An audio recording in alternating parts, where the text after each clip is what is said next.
కడపలో మహానాడును చరిత్రలో నిలిచిపోయేలా విజయవంతం చేస్తామని మంత్రి సవిత స్పష్టం చేశారు. మహానాడుకు 5 నుంచి 6 లక్షల మంది ప్రజలు వస్తారని అంచనా వేశామన్నారు. 13 కమిటీలు ఏర్పాటు చేసి ఎవరికీ ఎలాంటి లోటు రానివ్వకుండా ఏర్పాట్లు చేశామన్నారు.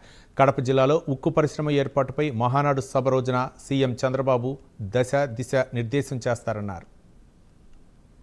మొదటి కడప అని కూడా అంటారు, ఎంతో చరిత్ర కలిగేది. మరి ఏ రోజైతే ప్రకటించామో ఆ రోజు నుంచి స్థానిక ప్రజాప్రతినిధులు, ఇన్ఛార్జీలు అందరూ భుజస్కంధాలపై వేసుకొని గతంలో 43 మహానాడులు జరిగాయి. ఈ 44 మహానాడు చరిత్రలో నిలిచిపోయే విధంగా మహానాడు చేయాలి. ఎందుకంటే తెలుగుదేశం పార్టీ అతిపెద్ద ప్రాంతీయ పార్టీలోనే అతిపెద్ద పార్టీ కుటుంబం ఏదంటే భారతదేశంలో ఒక తెలుగుదేశం పార్టీ.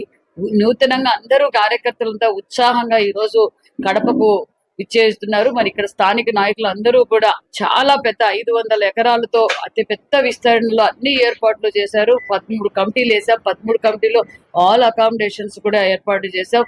మరి జమ్మలమడుగు కాన్స్టిట్యున్సీలో కూడా ఈ రోజు కార్యకర్తలతో మాట్లాడుతుంటే చాలా ఉత్సాహంగా ఉన్నారు. ఏ కాన్స్టిట్యున్సీ చూసినా కార్యకర్తల్లో ఉత్సాహం ఎక్కువగా ఉంది. మరి సుమారుగా మేము అనుకున్నట్టుగా మొత్తం మహానాడు కార్యక్రమంకి సుమారుగా 5 నుంచి 6 లక్షల దాకా రాబోతున్నారు. తెలుగుదేశం పార్టీ బడుగు బడిగిన వర్గాల పునాదుల నుంచి పుట్టిన పార్టీ. ఈ రోజు రాయలసీమ అన్ని విధాలుగా అభివృద్ధి జరిగిందంటే అన్న నందమూరి తారక రామారావు గారి నుంచి అదే స్ఫూర్తితో మరి మన విజనరీ లీడర్ మాండేశ్వరి ముఖ్యమంత్రి చంద్రబాబు నాయుడు గారు, మన యువగల మధ్యనేత నారా లోకేష్ బాబు గారు ఏ విధంగా అయితే ఈ రోజు ఎక్కడ ఏ రాయలసీమలో ఏ పరిశ్రమ చూసినా, ఏ ఇరిగేషన్ ప్రాజెక్టులు చూసినా, ఏ అభివృద్ధి అయినా రైతాంగం కావచ్చు, ఇది మేజర్ ఇరిగేషన్ కావచ్చు, ఏదైనా అభివృద్ధి జరిగిందంటే